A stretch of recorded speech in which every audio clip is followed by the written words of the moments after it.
This is such a beautiful, poignant, and touching scene in the Gospel of Luke. St. Augustine, when he was reflecting on this scene, said that the young man represents those that die in the act of sinning, and that the mother who weeps is the church. But there's an interesting detail to this gospel that might be lost as we're reflecting on it. It says that he was the only son of the mother, and that she was a widow. Now, in this culture of the time, the men were the ones that were out in the public square. They were doing the business. They were speaking for the family. And so it means that she no longer had a public voice, no one that was able to speak out in the world for her. Well, and it's in this that Jesus takes pity on her. He feels for her. He wants her to have a voice. He wants each of us to have that voice for ourselves and for the church, our mother.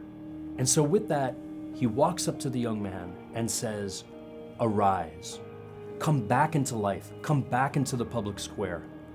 Well, when we sin, it not only silences us, but it silences the church so that she no longer can speak the words of salvation in the world. And Jesus wants to raise us up.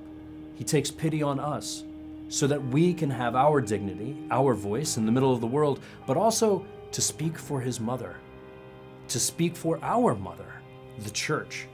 In businesses, in homes, in schools, on playing fields, wherever we might be, that little parcel, as St. Francis would call it, is that place where we must have voice, not just for ourselves, but for the church.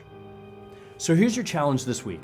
The challenge is to think upon those sins, maybe those chronic sins that keep us from having that voice, from speaking, and then to go to confession and to really unburden ourselves, speaking to a fellow sinner, a priest, about how we can have that voice in the middle of the world. You may be wondering why I called you here today.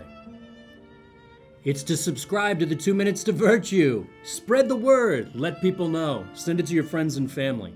I promise you won't regret it.